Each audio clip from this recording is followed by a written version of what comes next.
right now on 5 on your side at 10. Well, rain's still around, but it is on the way out. What we're seeing for the rest of the weekend and when we're expecting a warm-up just ahead. It's been nearly 3 years, but football is back. Ready for battle. Thousands of Battlehawks fans excited for tomorrow's home opener at the Dome. The safety preps in downtown St. Louis. But first, shots fired at a troubled downtown apartment complex. A man now critically wounded. Tonight, 5 on your side, speaking with a woman who narrowly escaped being shot herself. In my head, I thought if she shoots that gun, I'm dead. Good evening, I'm Brent Solomon. New details tonight into the latest shooting inside of the Eli Walker Lofts downtown. A woman accused of pointing a gun at several people, opening fire on one of them. And new tonight, Robert Townsend caught up with an apartment resident who was held at gunpoint trying to help. I was terrified. I'm still shaken about it. A trembling Nicole Wilga says it was a frightening Friday night she won't forget. My neighbors that are my friends are texting me, going, oh my God, what's going on? Are you okay?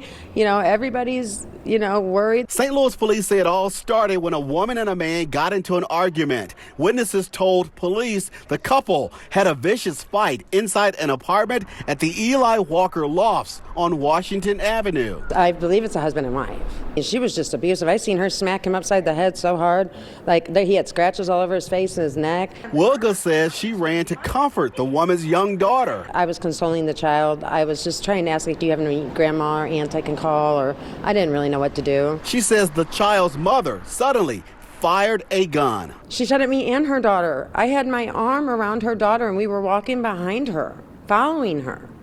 And she just turned around and said, and I mean that gun, and in my head I thought if she shoots that gun, I'm dead. I froze for sure. But then she says the woman fired a second time. I couldn't even have protected her daughter. I couldn't have jumped in front of her. I couldn't have pushed her down. I could not even have saved that child. If I wanted to, that's how fast it happened. Neither she or the child was hurt. Police say the woman ran off, but later returned and shot the man in his face. Officers say when they arrived, the suspect tried to take off again, but they arrested her. He came out on the rail and he was injured and he was asking for help. Multiple residents were calling 911. Friday's incident happened 1 year to the day a 16-year-old boy was shot and killed in the lobby of the Eli Walker Lofts. Concerned aldermen and other community leaders have submitted what they call a 5-point safety plan to the city in hopes of keeping the peace here in downtown St. Louis. A plan that may include Eli Walker Lofts. And addressing it from a problem property standpoint, I think, is a good start. Nicole Wilga has had enough. I'm moving. Robert Townsend, 5 on your side. Now, Robert called the Eli Walker Lofts to get their reaction to that shooting and to tenants' concerns. A woman answered and then hung up the phone. Developing tonight, a 17-year-old is in custody after police say he shot and killed a man in North St. Louis County. Just after noon today, officers showed up to a home on Glenville Court. They found a man shot. They attempted CPR on that victim, but he died. Police say the teen knew the victim, but they do not have a motive tonight. Right now, St. Louis police are looking for whoever shot and killed a woman this morning. Just after 6 o'clock, officers showed up to Piccadilly Avenue in the Ellendale neighborhood. Police say they found a 44-year-old woman shot inside a home. She died at the scene. The victim has not been identified, but anyone with info should contact police or Crime Stoppers. Tonight, parts of South St. Louis County are under a boil advisory. It's a precaution after the pressure system dropped due to a water main break. Right now, you're looking at the affected areas centered around Afton. People there should boil their water for 3 to 5 minutes. That advisory is expected to last until Monday morning. Turning now to your Weather First forecast. Today, we saw a rain-snow mix move through the St. Louis area. In fact, we captured these images from downtown a little earlier this afternoon. Meteorologist Gary Frank joining us now. Gary, when can that rain move out? Well, it's working its way out right now, Brent, and we're going to sleep well tonight, 1 hour less, whatever it may be. But, it's been one of those days it's easy to stay inside. Right now, we look at a gloomy sky cam and dreary, and, that's just kind of what it's been. Wet roadways, a slow go of it, and an easy day to stay stay inside. You know, the bulk of this mess has moved through, and honestly, we've got pretty fortunate. It wasn't an incredibly soaking rain. We haven't dealt with too much of the wintry precipitation, although you had some of those ice pellets that fell, and most of this is on the Illinois side. To confirm that, you'll see a little bit more from Salem to Mount Vernon to Nashville to Carlisle and Breeze, but most of it is on the way out. Cooler weather to the north, but not for us. Temps really haven't changed all that much from when we saw you at 5 and 6. 37 in Alton, that's one of the cool spots. 38 in Edwardsville, but that's about it. We're going to drop into the 39-degree range tonight, and by drop, I mean we're going to stay here. It's not that much different. But over the next couple of days, we'll dry out tomorrow, improving conditions, and then warmer weather, over 60 degrees. I'll show you how brief it is and what we can expect as we head toward the St. Patrick's Day holiday. All right, Gary, stay close. A busy weekend in downtown St. Louis, the St. Patrick's Day Parade earlier today, and the Battlehawks home opener tomorrow. Meantime, police are hard at work to keep you safe. Tomorrow, nearly 36,000 fans will be at the Dome at America Center cheering on the Battlehawks. Organizers tell us they work closely with St. Louis Police and the fire department to ensure safety. Once everyone's in the venues, we then spread those officers out so that they're further out of the footprint where the cars are getting broken into and people possibly could be robbed. Organizers tell us they are taking every precaution to keep you safe. To get in the team spirit, you can join Battlehawks fans for the official Battlehawks tailgate. It starts tomorrow at noon at Laclede's Landing. There will be food, drinks, a live DJ, and plenty of fun. As part of the tailgate, you can also help welcome the team to the Dome. The Hawk Walk is at 12:15. You can cheer on the team as they make their way from the Convention Plaza to Bear Park.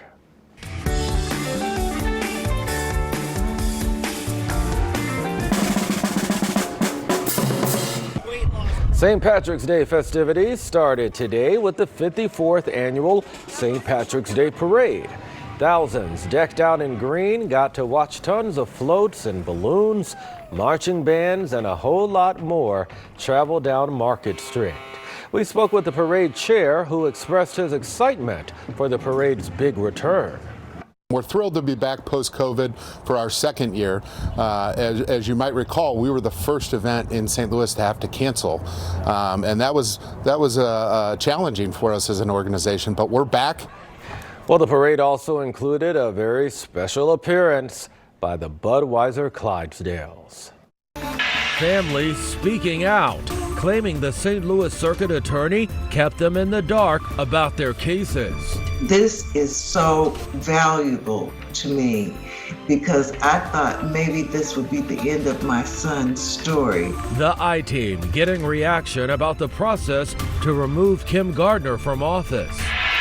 And celebrating St. Louis, we take you to the special expo at the Armory, getting people ready to celebrate 314 Day.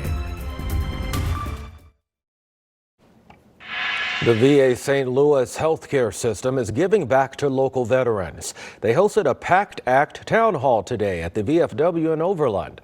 The PACT Act recently expanded VA healthcare and benefits for millions of veterans, many of whom were exposed to toxic air, radiation, and smoke during the Vietnam War. At today's town hall, the VA St. Louis and Veteran Benefits Administration held toxic exposure screenings, answered questions, and provided resources to area veterans.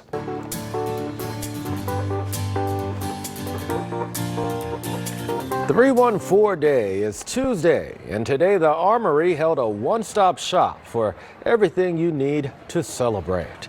The free event featuring local small businesses that specialize in St. Louis apparel, products, and other services. From shopping to games, there was something for just about everyone to get in on the action and enjoy. Right now, we've got some rain moving off to the east. It's on the Illinois side. How long this continues to move out and when we'll expect our next chance for rain the rest of the weekend.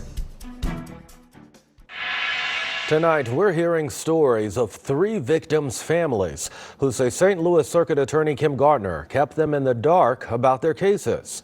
The I-Team was the first to report their stories. Our Christine Byers has their reaction to the Missouri Attorney General's effort to remove Gardner from office. Kim Gardner is a poor excuse for a prosecutor. Kim Gardner needs to resign immediately. And it would be my hope that she would be fired immediately. Those are the voices of 3 families whose allegations of wrongdoing by the St. Louis Circuit Attorney's Office are now part of a rare legal effort to remove Kim Gardner from office. Shirley Washington Cobb first told the I-Team her story in 2021. We told her it's now among the reasons why the Missouri Attorney General says Gardner needs to be removed. This is so valuable to me because I thought maybe this would be the end of my son's story. Washington Cobb's son, Dwight Washington, was beaten by another homeless man at the Metro Transit Center in February 2020. When Dwight seized and fell to the ground, and he continued to return to Dwight and beat him. Gardner's office charged her son's killer with murder. What I was told is that no plea deal had been taken, but that was a lie. She only found out about the plea deal when she called Gardner's office to confirm the trial date. As I said, nearly 900 miles away, my hands were tied. There was nothing I could actually do. When the I-Team first reported Washington Cobb's story, Gardner's office issued a statement which read, "Our office is unable to comment on that case as it is currently pending. Our Victim Services Department works closely with victims and their families." We emailed the Circuit Attorney's Office for this story. They won't comment due to the cases being part of pending litigation. Washington Cobb is now watching how Gardner is defending her decisions about families like hers. We're going to fight very hard for justice in spite of the vitriol, the hate, the racist attacks. That is a card that she should not attempt to play because my son was Black. I'm Black. If she is a proponent of Black Lives Matter, how ironic that she would demonstrate with my son that to her, his life did not matter. Washington Cobb learned her son was an organ donor after he died. His organs saved the lives of 5 people. As far as she was concerned, he was a homeless, drug-addicted nobody. And I think there are 5 people in addition to his family and loved ones who would disagree with her that his life did matter. He mattered. We talked to the other 2 families mentioned in the Attorney General's petition by phone to learn more about how they're feeling now that their stories are being used against Gardner. Read my story on KSTK.com. For the I-Team, Christine Byers, 5 on your side. Christine, thanks. The St. Louis Fire Department making sure you have a life-saving device in your home. Earlier today, city firefighters went door to door to give out 1,000 free smoke alarms.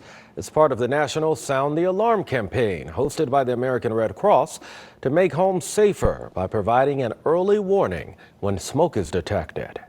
We're called, by fire departments around our metro, and we're able to be present when families are in the most difficult situation they've been in as their home is burning.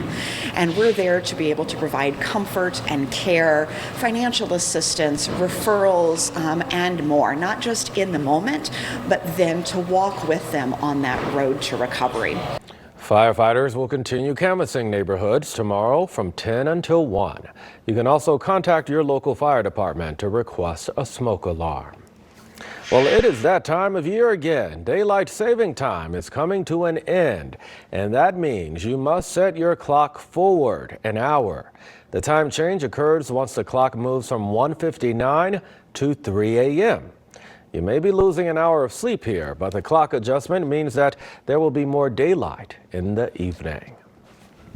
Time now for your Weather First forecast. Meteorologist Gary Frank joining us now. It really is a coin toss on which one is better. Some folks like when the time changes, some folks don't. I know, and it's one of those things where we just try to figure things out. It doesn't. We have the luxury of staying up, and we like it. But the people that got to work this morning shift, there you go. I know one of them. They're getting less. They're getting a little less sleep, right? You know one pretty well, don't you? I do, yeah. She's getting 0 sleep, and it's one of those deals. But it's all part of it. When I lived in California or when I lived in Arizona, you go back and forth, and it was like Arizona didn't do the daylight saving time. time because in the summertime, they like the 5 a.m. sunrises because they can get all the work done before it got real hot. So there are positives and negatives. We'll figure it out. We just move on like we do every year, right? And one of the positives for us this weekend is that it's a gloomy weekend. So when we add to that mood anyway, as the rain has started to clear out. Now on the Illinois side, it's just raining. I mean, we're not seeing much. We may have seen an area of sleet mix in at times. That's not that big of a deal. And it's all moving out, but I want to show you where this is from Carlisle to Breeze. And, you know, for the most part, we have this warm layer of air, and we've had pockets below 32. These are much smaller, thousands of feet above the surface. That's why we've been dealing with sleet at times. Obviously, at the surface, it's in the 30s. And one of these times where sometimes when this rain moves through, it cools down a bunch. That's not going to be the case tonight. We're not going to drop below this, so don't worry about any refreezing into the overnight hours. I expect that this will continue to move out, and just to prove that, you can see those 30s continue to stay right at 39, maybe drop down to 38 or 37, but that's about the lowest they go. We'll be dry by then. It won't really matter. Now, we'll try to warm up tomorrow, but what is it going to look like at 7 o'clock? Tomorrow, 6:03. Today was our sunset at 7:04 tomorrow. 2 weeks, it's 7:17, and then 7:35 in a month. So we continue to do that. And not only with the Daylight Saving Time program, we're gaining 2.5 minutes of daylight per day, but that's the only thing that's going to feel like spring over the next few days. We will have a brief period on Wednesday into Thursday where it starts to warm up. However, just in time for the parades, on the holiday, it gets cold again, and I think that's going to linger into next weekend. We'll watch this specifically, but a cool start to the week, drying out nicely for the Battlehawks, and then 59 degrees Wednesday. Rain arrives late Thursday, 65. Much, much cooler as we head into the weekend, and that's where I think we're in the 40s and even maybe the 30s in some cases. We'll watch how quickly that Arctic air mass moves out, but my goodness, it's and we're just not done with March yet. Yeah, I know. no, not yet. We're trending toward the warmer stuff that I know you like, and a lot of us are starting to, we want. Step by step. Step by step. That's what March is all about. Thank you, my friend. Corey, you're working on a lot. We have got a smorgasbord of sports coverage tonight. A little bit of everything. Blues hockey, Cardinals baseball, college and high school hoops playoffs, and even some City SC. We're back after the break. The Sports Desk is brought to you by Jim Butler Chevrolet, the Midwest's #1 Chevy dealer, 10 years running. This 5 on Your Side St. Louis City SC coverage is sponsored by Together Credit Union. Well, the season and home debuts are in the books. Now it's time to just play soccer. And St. Louis City SC had the MLS nightcap tonight out in Portland against the Timbers. The home team came out hot tonight in Portland, and they cracked the scoreboard first as well. On the corner, and it's the Timbers' Zach McGraw who heads it past Roman Berkey at the 2:15 mark. Right now, it is still 1-0 out in Portland. The Blues were in Columbus tonight to face the Blue Jackets, and it was the Jordan Kyrou show. His first goal to make it 2-1 in the first period. His second goal made it 4-1 in the third period. And then he and Robert Thomas are going to connect to finish off the hat trick. You're going to see a stray Blues hat, or maybe two, making it onto the Columbus ice. Blues win 5-2. It's Kyrou's second career hattie. The most interesting thing about Cardinal spring training so far has hands down been the play of this guy. The opposing teams couldn't stop him, but an injury might, at least a bit. Jordan Walker left today's game against Houston after sliding into second base and straining his shoulder. He will be reevaluated tomorrow and is considered day-to-day. On the diamond, there wasn't much to write home about today against the defending champs. Here's the guy who replaced Walker in the lineup. That's Chase Pinder in the outfield. He drives in Brendan Donovan to get the Cards on the board. The Cardinals need Jack Flaherty to be great this year. He was all right in this one. 4 innings, 5 hits, 2 runs, 2 strikeouts, and no walks. Astros win 3-2. Conference tournament weekend is winding down. Mizzou couldn't beat Brandon Miller in Alabama today in the SEC semis, but Demoy Hodge had a huge day, including this ludicrous shot. Bama wins 72-61, and Mizzou will wait anxiously to learn their bracket fate on Selection Sunday. SLU won't have to wait. They know they won't be dancing this year. The Bills fell to VCU 90-78 in the A-10 semifinals. Yuri Collins reached the 1,000-point plateau for his career and talked after the game about having no regrets running it back as a Billiken this year.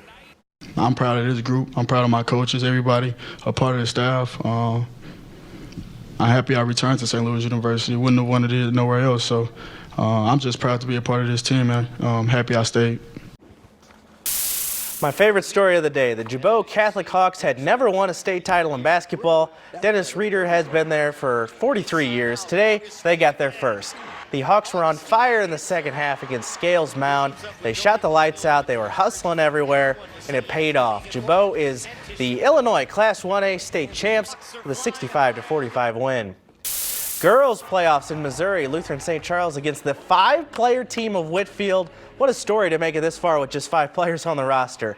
Lutheran State has title goals. That's Allison Aringer. That's good for 3. A Whitfield player actually got hurt in this game, so they had to play with just 4 players now. They still kept fighting. Lutheran St. Charles gets the 67-33 win. Props to Whitfield for getting this far against the odds. The mighty Incarnate Word Red Knights going for their 98th straight win facing Troy. Look at this play. Brooke Coffey, long bomb to Peyton Hill. She finishes it off. She gets pretty pumped up about it too. Later on, it's Natalie Potts staying dominant in the paint. Incarnate wins 68-26 to move to the Final Four of Class 6. They could get their 100th consecutive win in the state championship game. That's crazy to think about. Shout out to Eureka girls as well and Vashon girls. They're also going to state. Wow. Exciting time for some of these local teams. And you've got it all covered. Got it all covered. Corey, thank you. Yeah. All right, Gary, how about a final look?